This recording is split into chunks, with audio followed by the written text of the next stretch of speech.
Good morning all of you. हमारे YouTube channel geography junction पे आपका हार्दिक स्वागत है।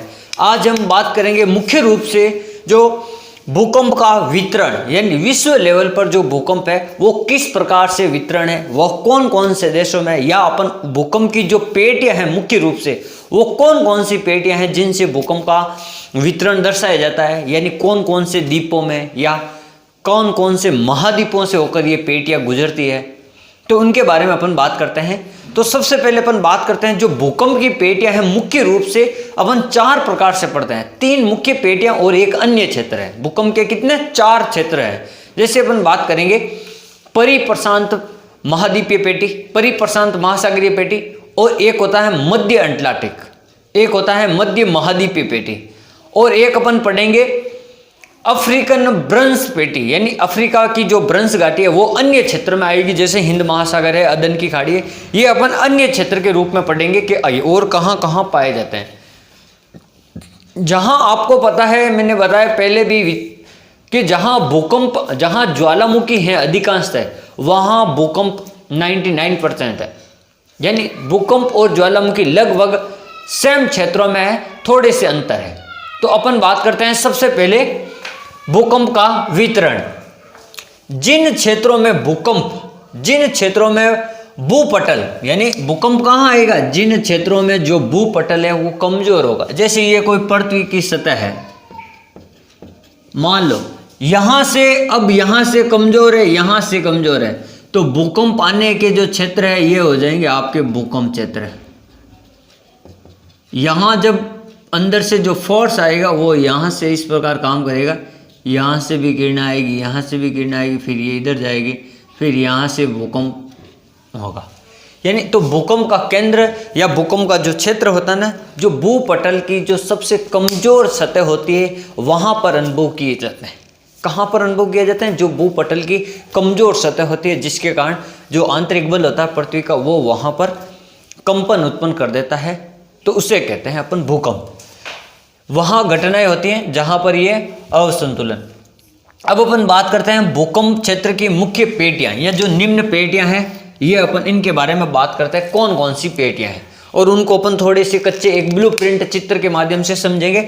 जैसे प्रशांत महासागरीय पेटी, पहली पेटी का नाम है प्रशांत महासागरीय पेटी, विश्व की सबसे विस्तृत पेटी है। अगर आपको पूछ ली जाए विश्व में सबसे बड़ी जो भूकंपीय पेटी कौन सी है, सबसे अधिक क्षेत्रफल में फैली कौन सी पेटी है, तो परिप्रशांत पेटी है। ये ध्यान रखना, जो प्रशांत महासागर वाली पेटी है, प्रशांत महासागर के चारों ओर या प्रशांत महासागरीय पेटी, वो आपकी सबसे ज्यादा फैली हुई है। जैसे अपन बात करते हैं यहाँ पर विश्व के लगभग 2/3 भूकंप यहाँ आते हैं। कितने? विश्व के लगभग 2/3 भूकंप। 2/3 का मतलब ये हो गया, जैसे आप अगर 100 में से इसका अगर भाग निकालते हो तो अपन बात करते हैं 200/3, यानी लगभग 65 से लेकर 70% के बीच में यहाँ पर भूकंप आता है इस पेटी में, प्रशांत महासागरीय में। तो ये आपको ध्यान रखना है, सबसे बड़ी पेटी कौन सी है और सबसे ज्यादा भूकंप कहाँ आते हैं, प्रशांत महासागर में।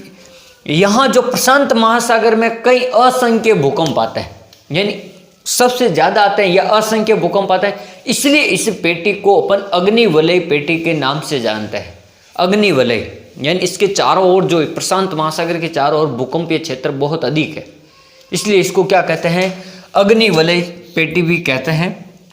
जो ज्वालामुखी भी यहाँ पर भी आते हैं और भूकंप भी यहाँ पर आता है सबसे ज्यादा। फिर अपन बात करते हैं भूकंप के लिए, जैसे प्रशांत महासागर में जो अनुकूल दशाएं क्या है, किस कारण से भूकंप यहाँ पर सर्वाधिक आते हैं। कुछ ऐसी जो दशाएं होती है जिनके कारण भूकंप आता है। तो पहली दशा है स्थल और जल का, जो स्थल और सागर है उसका मिलन होता है। जैसे अपन बात करते हैं यहाँ देखो, ये आपका प्रशांत महासागर है, ये आपको पता है, इधर ये उत्तरी अमेरिका, ये दक्षिण अमेरिका, ये अफ्रीका, ये यूरोप, ये एशिया, और ये भारत, और ये ऑस्ट्रेलिया, ये द्वीप समूह इधर जितने भी। तो देखो यहां अपन बात करते हैं कि जो प्रशांत महासागर है, यहां पर इधर भी प्रशांत महासागर है और ये इधर भी आपका क्या है, प्रशांत महासागर। ठीक है, ये दोनों तरफ प्रशांत महासागर फैला हुआ, इधर और इधर। तो अपन बात करते हैं जो प्रशांत महासागर है जैसे ये स्थल भाग हो गए, इस महाद्वीप का ये स्थल भाग हो गए, और इस महासागर का जल भाग हो गया, इसका भी ये स्थल भाग हो गए, इसका भी ये जल भाग हो गए। जब दोनों में आपस में जब कुछ अनुक्रिया होती है, या जब दोनों में वलन होता है, संपीड़न होता है, या तनाव होता है कुछ प्लेटों के मध्य, जैसे अपन पढ़ते हैं ना, प्रशांत महासागरीय प्लेट है, अफ्रीकन प्लेट, उत्तरी अमेरिकन प्लेट है, दक्षिण अमेरिकन, तो इनके मध्य जब हलचल होती है तो जहां जल और सागरीय भाग मिलते हैं वहां पर भूकंप की संभावना रहती है। यहाँ पर जैसे आपको पता है, यहाँ पर एक पर्वतमाला है जिसको अपन कहते हैं रॉकीज, और यहाँ पर एक विश्व की सबसे लंबी पर्वतमाला जिसको अपन क्या कहते हैं, एंडीज पर्वतमाला। तो जो नवीन वलित पर्वत होते हैं, जैसे यहाँ पर है, पहली बात तो मैंने बता दी, यहाँ पर स्थल और जल मिलेंगे तब यहाँ पर भूकंपीय क्षेत्र है, ये वाला। दूसरी बात है नवीन वलित पर्वतों का कमजोर क्षेत्र। तो यहाँ पर ये क्यों है, क्योंकि यहाँ पर नवीन वलित पर्वत है, यहाँ पर रॉकीज उत्तरी अमेरिका में, दक्षिणी अमेरिका में एंडीज, जहाँ पर नवीन वलित पर्वत होते हैं, अभी उनका निर्माण हो रहा है। इन पर्वतों का नवीन वलित का मतलब क्या है, अभी भी उनका निर्माण जो क्रम है वो चल रहा है, तो ये नवीन वलित है। तो यहाँ निर्माण क्रम चल रहा है, तो इनमें भूकंपीय जो क्षेत्र की संभावना सबसे अधिक होती है, क्योंकि अभी इनमें हलचल होनी, अभी हलचल हो रही है, क्योंकि इनका निर्माण अभी भी चल रहा है। अभी इतने ये ठोस भाग नहीं है, इतने कठोर नहीं है, क्योंकि अभी इनका निर्माण चल रहा। तो अपन कह सकते हैं दूसरी जो बात हो गई कि नवीन वलित पर्वतीय क्षेत्र हैं, इसलिए यहाँ पर भूकंप आते हैं। अब तीसरी बात करते हैं ज्वालामुखी क्रिया प्रभावित क्षेत्र है। तो आपको मैंने बताया था जहां पर नवीन वलित पर्वत है वहां विश्व में सब जगह जहां ज्वालामुखी है, तो यहां तीसरी बात है कि ज्वालामुखी की संभावना सबसे अधिक है, इसलिए भूकंप भी वहीं पर आते हैं जहां ज्वालामुखी होता है, लगभग 99%। तो तीन बात हो गई, जल और स्थल का मिलना, दूसरी ज्वालामुखी क्रिया को ना, तीसरे नवीन वलित पर्वतों की स्थिति के कारण यहाँ पर भूकंप आता है। अब अपन बात करते हैं इस पेटी का विस्तार कहाँ पर है। जैसे ये पेटी प्रशांत महासागर में, न्यूजीलैंड, ये जो देश है न्यूजीलैंड, ये वाला इधर से, ये देश कौन सा, न्यूजीलैंड। तो न्यूजीलैंड देश, जैसे मैं यहाँ बात करता हूँ, ये न्यूजीलैंड देश, न्यूजीलैंड देश से ये प्रारंभ होकर, न्यूजीलैंड देश से ये प्रारंभ होकर प्रशांत महासागर की ओर ये, तो न्यूजीलैंड देश से प्रारंभ होकर यह जाएगी आपके इंडोनेशिया। जैसे इंडोनेशिया के यहाँ पर द्वीप समूह है, ये वाला, ये इंडोनेशिया, इधर से यहाँ पर है आपके इंडोनेशिया वगैरह द्वीप समूह है यहाँ पर, तो यह जावा, सुमात्रा, इंडोनेशिया। फिर फिलीपींस होते हुए यहाँ पर आपका एक देश आएगा फिलीपींस, फिर आपका यहाँ आएगा ताइवान, फिर आएगा आपका जापान, फिर आएगा चीन, ये जो चीन बॉर्डर आ जाएगा यहाँ पर, ये चीन, फिर आपका यहाँ पर आएगा क्यूराइल है, और ये जो यहाँ पर जो एशिया महाद्वीप जहाँ लस्ट में खत्म होता है, इधर बेरिंग संधि शुरू हो जाती है, बेरिंग जल संधि। तो ये आपका जो क्षेत्र है ये कम चटका क्षेत्र है। कौन सा क्षेत्र है, ये आपका कम चटका क्षेत्र है, ये वाला जो बेरिंग जल संधि कम चटका, वो अपन कह सकते हैं अलास्का के मध्य है, ठीक है। तो ये यहाँ पर एलुसियन द्वीप समूह भी है, और जैसे अपन ये पेटी प्रशांत महासागर इधर है, तो प्रशांत महासागर का कुछ क्षेत्र यहाँ पर भी है। तो प्रशांत महासागर में जैसे अपन बात करते हैं अलास्का, ये वाला भाग जो आपका क्या है, अलास्का, तो यहाँ इस तट के किनारे और दक्षिणी अफ्रीका के भी पश्चिमी तट के किनारे भी आपके भूकंप आते हैं, क्योंकि रॉकीज और एंडीज पर्वतमाला है। उत्तरी अमेरिका में रॉकीज पर्वतमाला, दक्षिणी अमेरिका में एंडीज पर्वतमाला। तो यह हो गई आपकी पहली पेटी, यानी न्यूजीलैंड से प्रारंभ होकर इंडोनेशिया से फिलीपींस, जापान, चीन, कम चटका एलुसियन द्वीप समूह, कम चटका द्वीप समूह, और फिर इसका जो दूसरी तरफ वाला क्षेत्र है ये तो पूर्वी, अब जैसे पश्चिमी वाला क्षेत्र है, तो यहाँ पर जो दक्षिणी अमेरिका और उत्तरी अमेरिका का जो पश्चिमी भाग है जहाँ पर रॉकीज और एंडीज पर्वतमाला, वो वाला क्षेत्र भी इस पेटी के अंतर्गत आता है। जब अपन इस नक्शे को इधर से ऐसे मोड़ देंगे तो ये प्रशांत महासागर दोनों एक हो जाएगा, तो आपको ये थोड़ा ध्यान। तो ये हो गई आपकी पहली पेटी, ये कौन सी हो गई, पहली पेटी। अब अपन बात करते हैं दूसरी, मध्य महाद्वीपीय पेटी। मध्य महाद्वीपीय पेटी कहां पर है, विश्व में लगभग 21% भूकंप आते हैं। यहां तो कितने आते थे, 2/3 थी, और विश्व में 21% भूकंप यहां पर आते हैं। जैसे इस पेटी को अपन क्या कहते हैं, भूमध्य सागरीय पेटी या अदिश पेटी कहते हैं, आदिम या अदिश। तो आदि 33 सागर, या अपन कहते हैं इसे भूमध्य सागर। भूमध्य सागर क्यों कहते हैं, क्योंकि ये पेटी भूमध्य सागर से होकर गुजरती है। जैसे अपन बात करते हैं यहां पर भूकंप आने का मुख्य कारण क्या है, एक तो जो संतुलन मूलक होता है, यानी कहीं पर भी एक जगह भूकंप आएगा तो दूसरी जगह उसको संतुलन करने के लिए जो भूकंप आता है वो वाला भूकंप यहाँ आएगा। एक यहाँ पर भ्रंश के कारण भूकंप आता है, क्योंकि यहाँ पर भी जो दो नवीन वलित पर्वत है, हिमालय है, आल्प्स है, एंडीज है, अभी अपन बात करें आल्प्स है और एटलस है अपन बात करेंगे, तो यहाँ पर भूकंप आने के संतुलन मूलक और भ्रंश मूलक दो कारण है।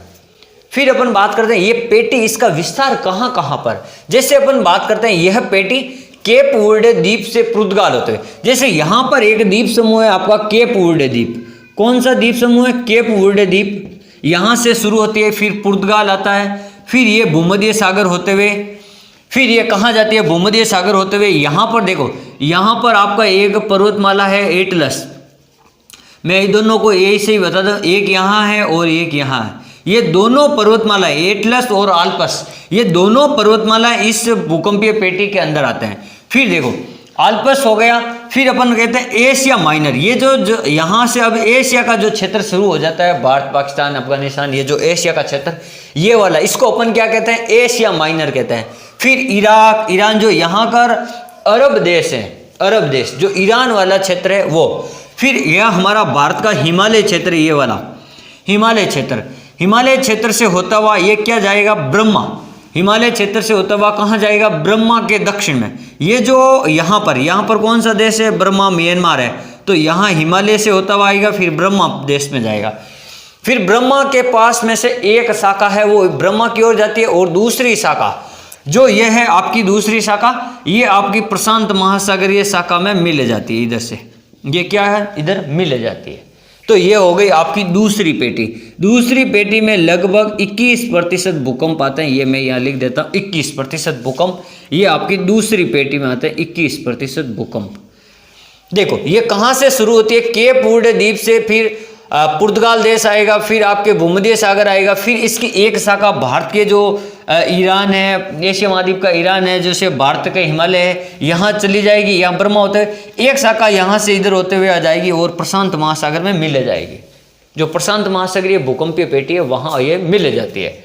फिर अपन बात करते हैं तीसरी, मध्य अंटार्कटिक पेटी, ये कहाँ पर है, यानी मध्य अंटार्कटिक का मतलब है जो अंटार्कटिक महासागर है वहां पर इस पेटी का विस्तार है। जैसे अपन बात करते हैं अंटार्कटिक महासागर, ये वाला उत्तरी अमेरिका, यूरोप के बीच वाला क्षेत्र, दक्षिणी अमेरिका और इसके बीच वाला क्षेत्र, ये जो अंटार्कटिक महासागर आपको पता है ये एस आकार में इस तरह से फैला हुआ, ये अंटार्कटिक महासागर का विस्तार है एस आकार में, ठीक है। तो यहाँ अंटार्कटिक महासागर है, यह पेटी उत्तर से, यहाँ पर एक देश का नाम है आइसलैंड, क्या देश का नाम है, यहाँ मैं ये लिख देता हूँ आइसलैंड, आइसलैंड से शुरू होता है और ये अंटार्कटिक का दक्षिण में यहाँ पर एक द्वीप है, जैसे अब मैं नाम लिख देता हूँ, यहाँ पर बुवेट द्वीप समूह है, क्या द्वीप समूह का नाम है, बुवेट, यानी आइसलैंड से शुरू होते हुए अंटार्कटिक में उत्तर से शुरू होते हुए दक्षिण तक अंटार्कटिक एक बुवेट द्वीप समूह है, वहां तक ये ज्यादा फैली हुई है, विस्तृत रूप से फैली हुई है। लगभग यहाँ पर लगभग 10 से लेकर 15% भूकंप आता है, कितने, 10 से 15%। और ये आपकी तीसरी पेटी हो जाएगी, यहाँ पर तीसरी पेटी, ये जो मध्य अंटार्कटिक घटक है ये कहता है कि भूमध्य सागर के आसपास के क्षेत्र, भूमध्य सागर यहाँ से गुजरता है, जैसे भूमध्य रेखा अफ्रीका के बीच में से, तो भूमध्य सागर के आसपास इसमें जो अति संवेदनशील है, यहाँ अधिक भूकंपीय क्षेत्र है, यहाँ पर अधिक बार भूकंप आते हैं, बाकी कम आते हैं। तो ये भूमध्य सागर के आसपास इस पेटी में क्या आता है, अधिक भूकंप आते हैं। फिर अपन बात करते हैं अन्य क्षेत्रों की। अब ये 3 पेटियां तो मुख्य रूप से हो गई। अब चौथे क्षेत्र में अपन बात करते हैं अन्य क्षेत्र, इसमें अफ्रीका की महान भ्रंश घाटी, देखो ये जो एक यहाँ पर एक महान भ्रंश घाटी क्षेत्र है, यहाँ पर तो एक हो गया भूकंपीय क्षेत्र, यहाँ पर महान भ्रंश घाटी। फिर अपन बात करते हैं दूसरा हो जाएगा हिंद महासागर क्षेत्र, जैसे ये हिंद महासागर का क्षेत्र है यहाँ पर। फिर अपन बात करते हैं अदन की खाड़ी। अब ये अदन की खाड़ी कहाँ पर है, अदन की खाड़ी आपके जो ये इराक ईरान है ना, यहाँ पर एक अदन की खाड़ी है, तो वहाँ पर भी यहाँ पर ज़्यादा आता है। जो क्षेत्र है ये मुख्य रूप से है, ये जो मैंने आपको बताए कि कौन कौन से क्षेत्र में मुख्य रूप से है, तो मैंने 4 पेटियाँ आपको बताई। प्रशांत महासागरीय पेटी सबसे विस्तृत, सबसे ज़्यादा भूकंप आने वाली, अग्निवलय मेखला इसी को कहते हैं। यहाँ पर स्थल और जल मंडल के मिलन से भूकंप आता है, ज्वालामुखी के कारण भूकंप आता है, और एक तीसरा कारण है यहाँ पर वलित पर्वतों की उपस्थिति के कारण भूकंप आता है। दूसरी पेटी है मध्य महाद्वीपीय पेटी, जो मैंने यहाँ बताई आपको। ये मध्य महाद्वीपीय है, यहाँ पर शुरू होती है केप वुडवर्ड द्वीप से शुरू होती हुए पुर्तगाल भूमध्य सागर होते हुए ये यहाँ भारत और फिर यहाँ पूर्व प्रशांत महासागर मिल जाती है। और तीसरी पेटी है अंटार्कटिक महासागर आइसलैंड से शुरू होती है बुएट द्वीप तक जाती है। और अन्य क्षेत्र में जैसे अपन महान अफ्रीका की ब्रंश घाटी पढ़ते हैं, हिंद महासागर क्षेत्र है और अदन की खाड़ी मुख्य रूप से क्षेत्र है। तो आज हमने पढ़ा मुख्य रूप से भूकंप का वितरण किस किस प्रकार से है। Thank you.